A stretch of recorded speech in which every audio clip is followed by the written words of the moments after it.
Esse podcast é um oferecimento de Samsung Galaxy AI. E sabe o que mais ele te oferece? Que tal um intérprete em tempo real na palma das suas mãos para você nunca mais ter problemas em viagens ou reuniões? E falando em viagens, não precisa mais ficar com aquela foto torta. Com a câmera aprimorada, você deixa sua foto genial sem ter que baixar outros apps. Tem tanta coisa que o Samsung Galaxy AI pode fazer por você. Clica aí no banner para descobrir o que. Galaxy AI, a inteligência artificial nas suas mãos. How would you like a 15% discount to my daily email, the stack of stuff, the show notes, discounts to the conference, all of that? All you need to do is text the word show to 33777. You'll get the annual subscription with a 15% discount to my daily email. You'll get the stack of stuff, the links to the show notes, discounts to the conference, and so much more. All you have to do is text the word show, S-H-O-W, to 33777. Text show to 33777.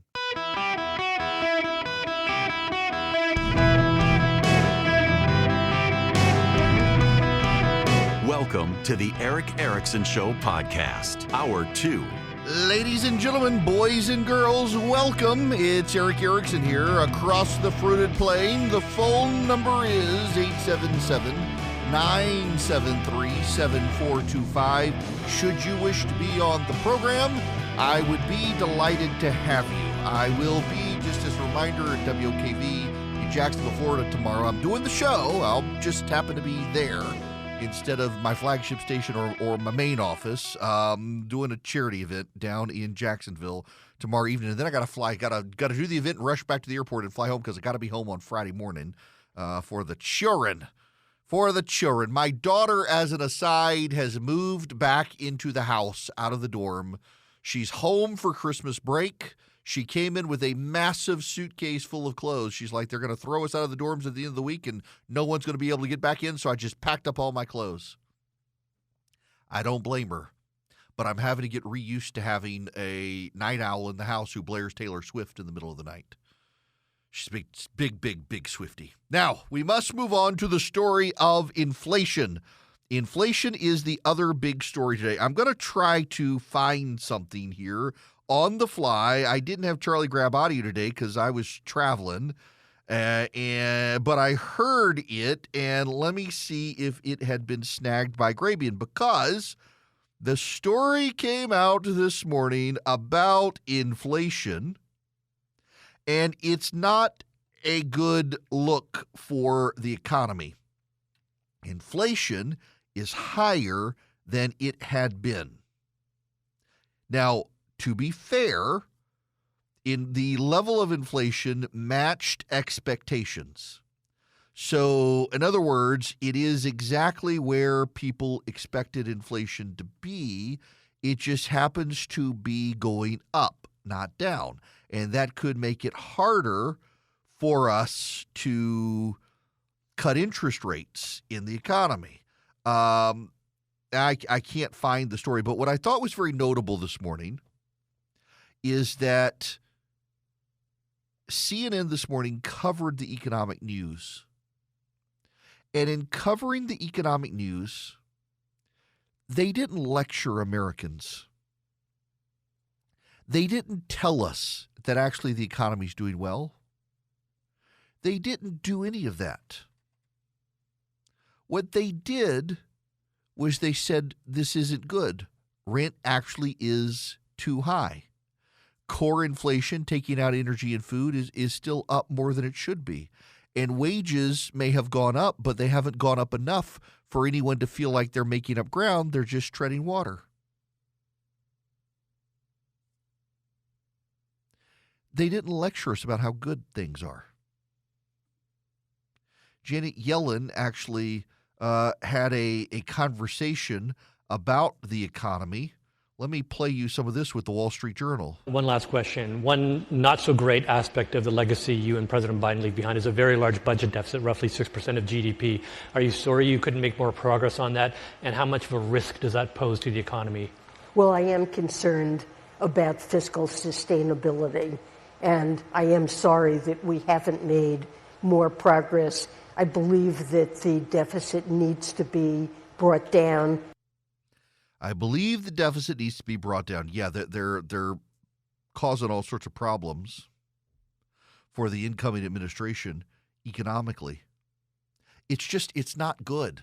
And here's the problem. So the Federal Reserve is expected to cut interest rates again by a quarter point any day now. The problem is as they were talking about on CNBC this morning, the markets are kind of bullying the federal government into cutting interest rates. It's expected, and they don't want to have a stock market crash. The markets expect to have an interest rate cut. If they don't get an interest rate cut, it could be bad for investors. But if you listen to the Federal Reserve, they say they don't care what the stock market thinks. The conversation on CNBC suggests, yeah, actually they do. They may say they don't, but they do. And they don't want to risk a stock market crash. Things are going pretty well right now. The markets expected inflation to be where they were. The Dow's up, as I'm speaking right now, 62 points. NASDAQ's up 339 points right now. They're taking into account inflation. The problem is inflation's too high. The S&P's up, the NASDAQ's up, the Dow is up. Inflation is up. Apple, by the way, flirting with another record high. The economy just let's step back for a minute. I'm not an expert on this. When I was younger, I used to enjoy investing. And I still enjoy investing, but right now I'm trying to pay off as many debts as I can without acquiring new debts. And I actually liquidated a lot of my portfolio to pay off a lot of debts that we had acquired over time. And I got a college tuition in part to pay. I got car notes to pay. I got a mortgage to pay.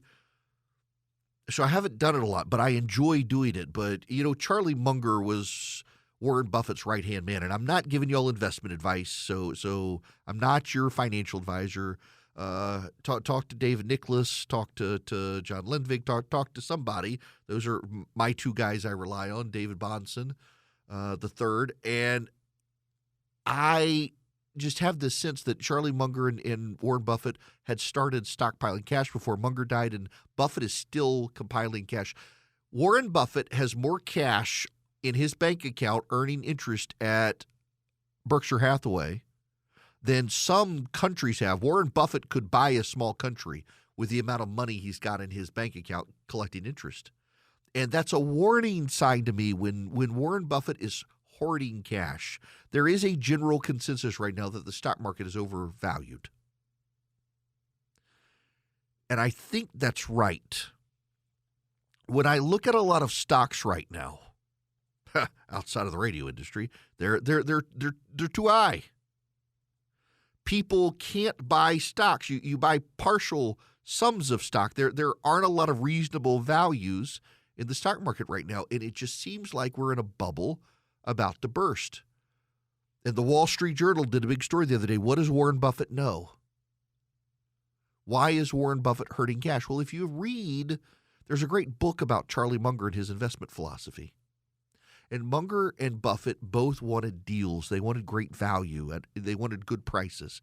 And they believed it was better to hoard cash and wait for good prices than to pay an overinflated price. And right now, it does seem like if you're buying stock, you're buying at an overinflated price.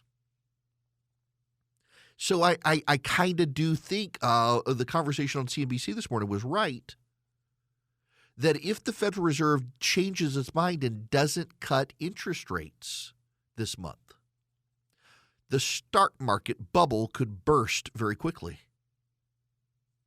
If, however, they do the cut and signal maybe one more next year and that's it, there could be a slow deflationary event in stock market prices that doesn't cause underlying economic turmoil. The economy at the macroeconomic level is good. When you compare the United States to every other country on the planet, the dollar is strong. In fact, the dollar needs to be weakened. The dollar is strong.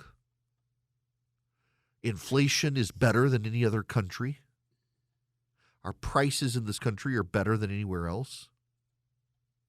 Our employment situation is better than anywhere else. But at the microeconomic level, the household level, we're still paying too much for groceries. Gas prices are high. They've come back down a little bit from where they were. They bounce around now, but over $3, pretty good, $2.99 and up. That's still not good. I'm old enough to remember when gas was really cheap. Even taking into account inflation, gas is more expensive than it should be. We have an energy production backlog. We don't have refinery capacity. The average middle-class person in this country is treading water. They can't go out when they want to go out. They can't live the life they want to live. They're having to pinch their pennies right now. And this is something that is relatively new for a lot of Americans. We had artificially low interest rates, if we're honest about it. Our interest rates should never have been as low as they were. People got used to it, and companies could make bad decisions that are now coming back to haunt them with higher interest rates.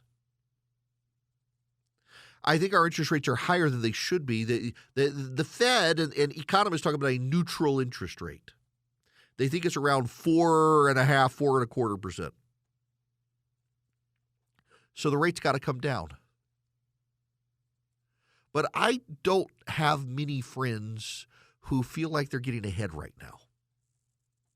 And for the last 11 months, the media has lectured everyone and assured everyone that, oh, yes, you are getting ahead.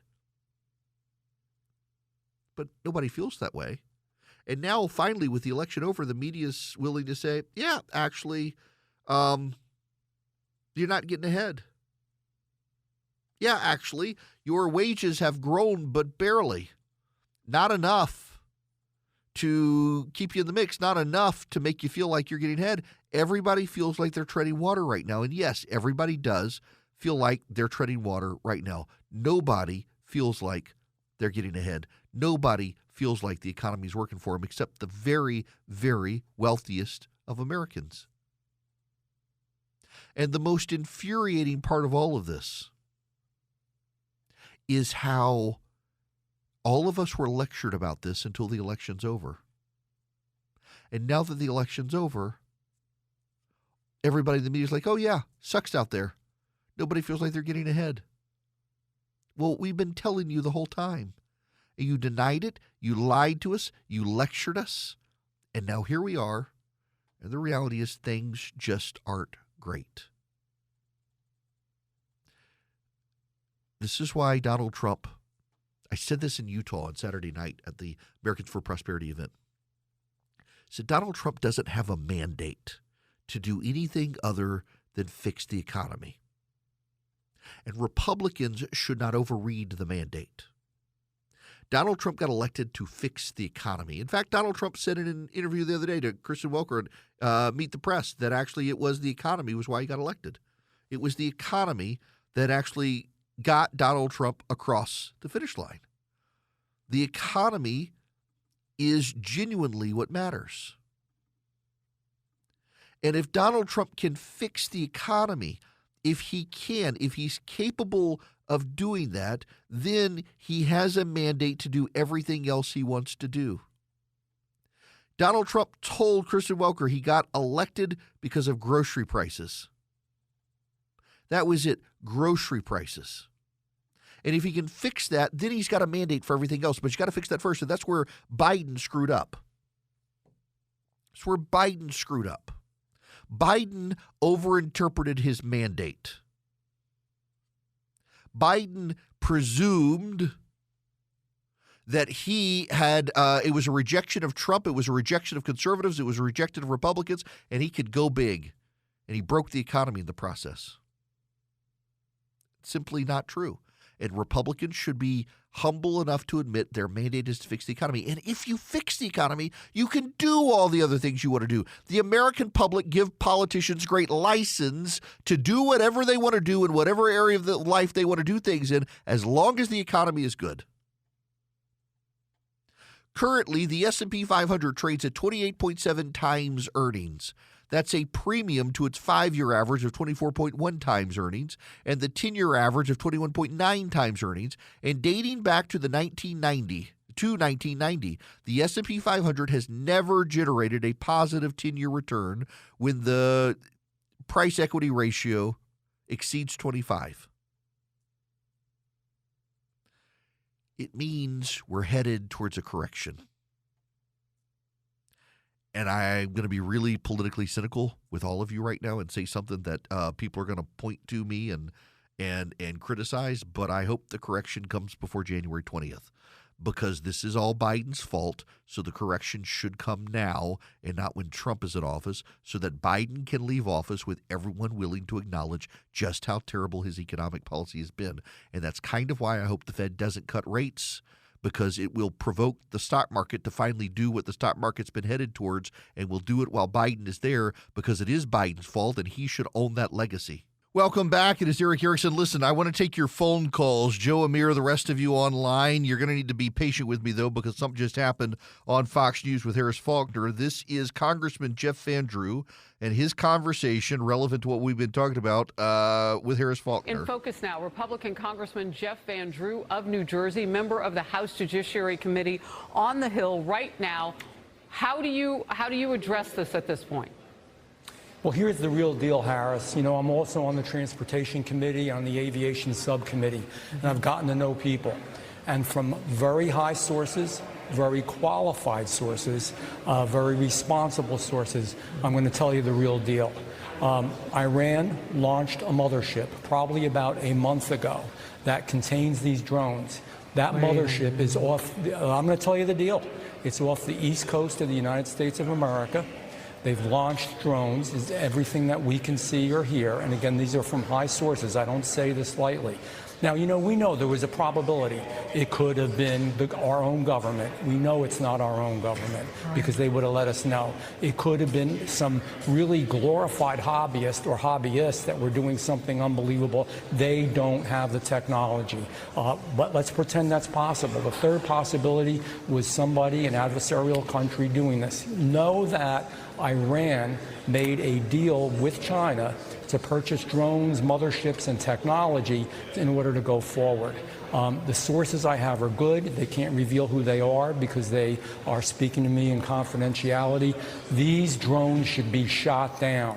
Whether it was some crazy hobbyist that we can't imagine, or whether it is Iran, and I think it very possibly could be, they should be shot down. We are not getting the full deal, and the military is on alert with this. So that's Jeff Van Drew, congressman from New Jersey. He says it's Iran using technology bought from China, flying over the district. We know from others that the military is not allowed to shoot them down over civilian airspace, so at least Congress is paying attention and fired up about it. I want you to be fired up about Vision Computers. If you need new technology yourself this Christmas season, reach out to Vision Computers at 404 Compute. If you tell them I sent you, you're going to save even more money, but you're already going to save with them. Why? If you need a new computer, you're buying new technology. If you are a business and you're trying to get your technology purchases in now before the end of the year for tax savings, Vision Computers can build you computers. They can take your existing computer, transfer everything to the new computer so you never miss a beat. And then they can give you their 5-star customer service where you'll call a special number and they will answer your technology questions 24/7, 365. Any issue, they answer the phone. They don't put you in call waiting hell. They just answer the phone. They can even remote in and fix your computer if something goes wrong. They can help you with email. They can help you with printers. They can build you computers. They can give you their support separately from the computers if you've already got computers. Vision Computers, they'll take care of you, your family, your company, everything you need. 404 Compute, 404 Compute, or visioncomputers.com. Give them a call at 404 Compute. Tell Vision Computer I sent you, any one of you nationwide. Greetings, conversationalists. I want to put something on your radar before I hop to calls. The phone number here, if you want to get in the queue, 877-973-7425. I am seeing some pilots, just so you understand. I'm just passing this along to you. I am seeing a number of pilots saying that if you actually watch the video, what we're actually seeing is planes. And in fact, the one, and again, I'm zooming in here, but one of the pictures seen by Fox News looks very much like an airplane. I mean, even the tail kind of looks like a Southwest Airlines flight. And one of the pilots is saying that there have been air traffic control notices in certain areas about unknown drones, but by and large, there haven't existed air traffic controls. So either these are known planes being identified and people are misconstruing as UFOs, or they're staying below 1,000 feet where radar's not seeing them, and some are claiming they're higher. What some pilots are speculating is this is more social contagion, that there have been a couple of drones, and now people are seeing airplanes flying over and saying, oh my gosh, it's a drone, and they're calling them in and reporting them in. The military says they exist, but mostly in Virginia, and yet they're seeing them in New Jersey now, and we don't know. Something is going on out there. Now, to the phones we go. 877-973-7425. Amir, you're going to be up first. Welcome to the show. Hey, finally, I get to talk to you. I got a question about the. Can you tell the importance of American citizenship, like mainly like the difference, the benefits of having a American citizenship versus, let's say, a green card? I mean, I can just name three, which is jury duty, having American passport, and maybe a better freedom of flying somewhere or traveling. I don't. Hang on, Amir. I don't know that most Americans consider jury duty a benefit of being an American citizen. Well, I know. I was going to say, but I'm just saying that's the difference. You know, what are the exact? Because the reason I'm asking is, you know, there's some countries, you know, inside the European Union that, like, if you don't have the citizenship of that country, you're not buying property in your name. You're not buying. You're not necessarily. You know, we need to put more weight on that citizenship and get it a little bit harder to obtain as well, because it's very easy. But why are we not putting more weight on that citizenship, other than two or three literally benefit that I can think? And look, that's why we have like Chinese. That's why we have like Chinese millionaires buying up properties here, and they're not even citizens. They're not even part of us. Right. You know, that's why we have. That's what I'm saying. I think with that, so many things could be controlled and done better. But look, I understand what you're saying, and so the number one prize for citizenship in this country is you get to vote. And in some blue counties and blue cities in America, they allow non-citizen voting for local elections, but not for federal elections. You got to be an American citizen to vote in federal government. In most states, you still have to be an American citizen. That's the biggest benefit. But I see what you're saying. You can come here illegally and you can earn money. If you're a citizen, you're definitely going to have to pay taxes, or the IRS is going to track you down. If you're an illegal, you can't buy property, but if you're just a resident alien, you can. It is one of the benefits about the United States is how free we are, but freedom can also be taken advantage of. It's why there's a growing number of states that are trying to confiscate land by Chinese nationals tied to the Chinese military. Still, at the end of the day, I'll tell you where American citizenship means something: when you travel outside the United States. When you travel outside the United States, it means something to be an American. Other countries make sure that you are taken care of. Some countries are hostile to you, but most, they're going to take care of you because you're an American citizen. We don't appreciate our citizenship in this country because we don't travel as much as people in other countries do, but people in other countries have to, they're surrounded by other countries. People in Canada, the United States, typically don't travel outside the United States and Canada because our countries are so big. We can go from, just think about it. I'm in Atlanta, Georgia. I can go to Texas, and it's a whole other country. That's not just a tourism tagline. It's true. You got different peoples, different food, different culture, different landscape. People from Texas can go to Montana. It's completely different. You still got kind of a cowboy culture in parts, but you got the Rocky Mountains and the real Rocky Mountains and grasslands and stuff you don't have in Texas. People from Montana can go to Southern California. We can all go to Hawaii or Puerto Rico. Like whole other countries, and we've never left the United States of America.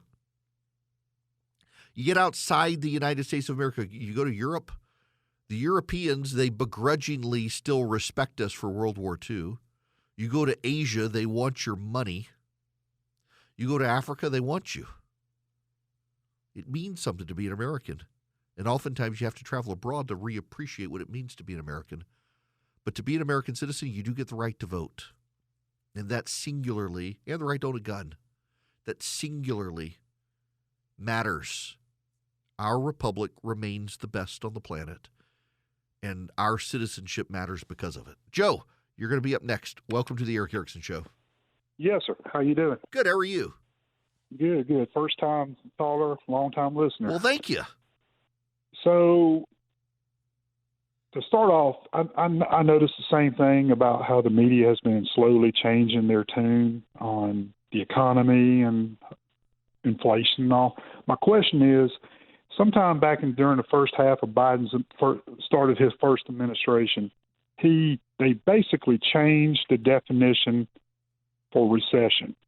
How long, when Trump gets in office, do you think that they're gearing up to get ready to pretty much say we're in a recession now and put all the blame on Trump? Oh, it wouldn't surprise me. Now let's go to that point. Because the standard definition that you and I know for a recession is two quarters of negative economic growth.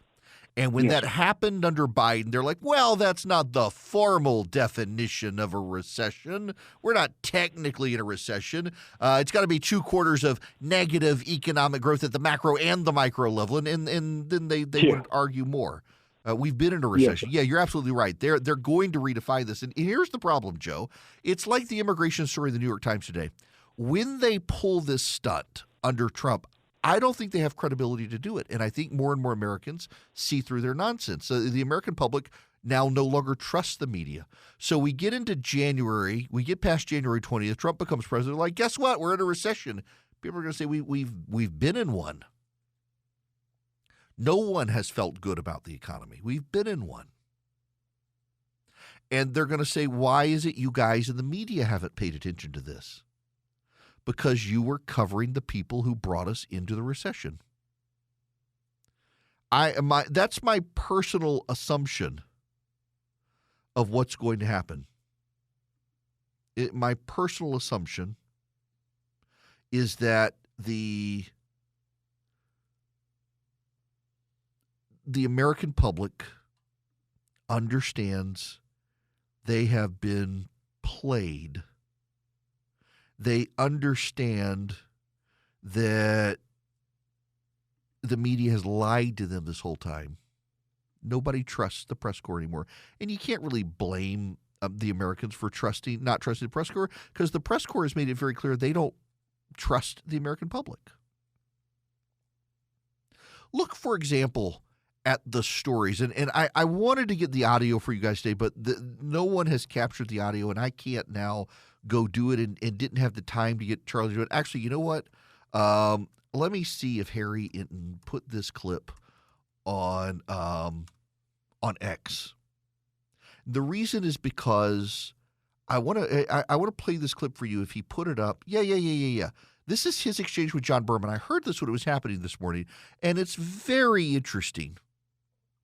And just listen to this exchange. This is Harry Inton on CNN with John Berman. Sorry, guys. I had, Jim, it wasn't on our, well, it was my computer. I muted my soundboard. In this country. Look, the bottom line is Americans really don't like it. Some might even say they hate it. Talk about is the quality of, we talk about the healthcare system in this country. Look, the bottom line is Americans really don't like it. Some might even say they hate it. Talk about is the quality of the health care in this country excellent or good? Just 44% say it's excellent or good. Look at the coverage. 28% say that the coverage is excellent or good. The quality is the lowest this century, this 44%, the lowest this century. Viewpoints on health care in this country going downward. How about the cost? Just 19%. Just 19% of Americans are satisfied with the cost of health care in this country. So the bottom line is when you're talking about the health care system overall, Americans really don't like it, John. But there's a difference between the health care and their health care. 2 letters can make all the difference in the world. Can make all the difference in the world. You know, sometimes we talk about approval of Congress versus approval of your own congressman. People don't like Congress, but they like their own congressman. Something similar is going on here when you talk about the nation's healthcare system or the healthcare in the nation versus your own healthcare. Your own healthcare. Look at this. Excellent or good. The quality of it. 71% say it's excellent or good. How about the coverage of it? 65% say that their coverage is excellent or good. How about satisfied with the cost? A majority, 58%, say that they're satisfied with the cost. So the bottom line is this. You wonder why the healthcare system in this country stays the same. It's because people don't like healthcare in sort of the abstract, but when it comes to their own healthcare, a lot of Americans actually are pretty gosh darn satisfied with it. Again, I just want to show people, again, this is the healthcare. Yes. Their healthcare. The healthcare. Their healthcare. It turns out people like their healthcare. A majority do. And in some cases, a vast majority. That's exactly right, which is why, you know, we've seen these sort of movements to change the healthcare system in this country. And you say, oh, you look at that first slide, say, oh, wow, yeah, there should definitely be a lot of movement for it. But then all of a sudden, like when it came to Obamacare, there was that real hill that people ran into. And it's because people actually like their own healthcare and afraid that it's going to get changed. Well, you talked and that's the point. Notice Obamacare only came up at the end. We're in Obamacare. We're in Obamacare. All these progressives cheering on what Mangione did, we're in the system they wanted, short of universal health care. We got Obamacare. They defended Obamacare, and people don't like Obamacare. They like their individual insurance, and here's the thing that the CNN conversation misses, is that most people were not forced into Obamacare. They still kept their private insurance, but those people who went into Obamacare are the ones who hate it. And so when people say they hate the healthcare system, they hate Obamacare, but most people like their healthcare because they were never forced into Obamacare. But they hate Obamacare. And when you're shooting healthcare executives over the state of healthcare in this country, is a proxy for the people who voted to destroy the private insurance system we had pre-Obamacare. Obamacare sucks. Your individual healthcare provider, though, isn't actually that terrible. Some people do have terrible healthcare insurance, but most people, they're fine with their insurance. They just understand how bad Obamacare is. They hear the stories of their friends in Obamacare. I got a buddy of mine who he's a gym trainer. He is physically fit and very healthy, and he was forced into an Obamacare plan by the government, and the only Obamacare plan he can get only covers him if he goes to the emergency room. That's it. He never goes to the emergency room. He pays out of pocket for everything now because he had a great insurance plan until Obamacare came along, and then he was screwed out of his perfectly good insurance plan. I know another guy who he had to move his family out of one state into another state to be able to get affordable health care because of the Affordable Health Care Act. It jacked up his rates so much. People know these stories. That's why they hate the healthcare system. And that system is Obamacare. And notice all these conversations about how awful healthcare is in this country. No one wants to point out that no one was gunning down insurance executives in this country until Obamacare passed. And no one wants to tie it to Obamacare. That's just the reality of the system. Obamacare itself is what has broken healthcare, and it never comes up when we talk about how much people hate the healthcare system in the United States. But that is the main reason. Now, it's not just healthcare that's broken in this country. Banks are broken as well. Investments in this country are broken. The stock market continues to rise, and we're waiting for that bubble to burst. Interest rates are high still. They may come down, but they won't be much. Swiss America has been the trusted leader in precious metals for 40 years, and they've been warning people about a secret war on cash. If you're interested in safeguarding your hard-earned cash from the secret war on cash, you need their free report. They're rated A+ by the Better Business Bureau, and Swiss America can educate you on protecting your assets in their free report, The Secret War on Cash. It takes less than 15 minutes to read. You can save on your retirement and finances. To get this free copy of The Secret War on Cash, call or text 800-289-2646. The all-out war on cash, digital currencies too, it's growing. So read The Secret War on Cash completely free to my listeners. Just mention Eric, E-R-I-C-K. When you call or text 800-289-2646. That's 800-289-2646. Just mention Eric, E-R-I-C-K. When you text 800-289-2646, The Secret War on Cash report is completely free. Call or text 800-289-2646. Message and data rates may apply. Breaking news happening right now. Breaking news. Lauren McFerrin has not passed the United States Senate. It's a very big deal. Joe Manchin showed up in the U.S. Senate one last time to own the libs. Joe Biden was trying to get Lauren McFerrin onto the National Labor Relations Board for another term. Lauren McFerrin is very progressive. Unions have been pushing for her to be on. If Lauren McFerrin was confirmed, Joe Biden would stack the National Labor Relations Board against Donald Trump for the next 2 years. There wouldn't be a vacancy for the GOP until 2026. So the Democrats made a very big push. They suspended voting on judges in order to stack the National Labor Relations Board. And Lauren McFerrin has just failed 49-50 in the Senate, with Joe Manchin coming through to reject the vote on McFerrin. That is a huge, huge win, and we actually do owe it to both Kristen Sinema for refusing to show up and for Joe Manchin for refusing to vote yes. So there you have it. I'm sorry. Sinema did show up. So it was 50-49 against and Sinema did show up. Jamie Dupree reporting right now on the floor of the Senate. Manchin and Sinema teamed up to defeat the NLRB nominee. Now a second Biden National Labor Relations Board nomination is on hold, which will guarantee, if this continues to stay in place, that Donald Trump will control the National Labor Relations Board when he takes over January 20th.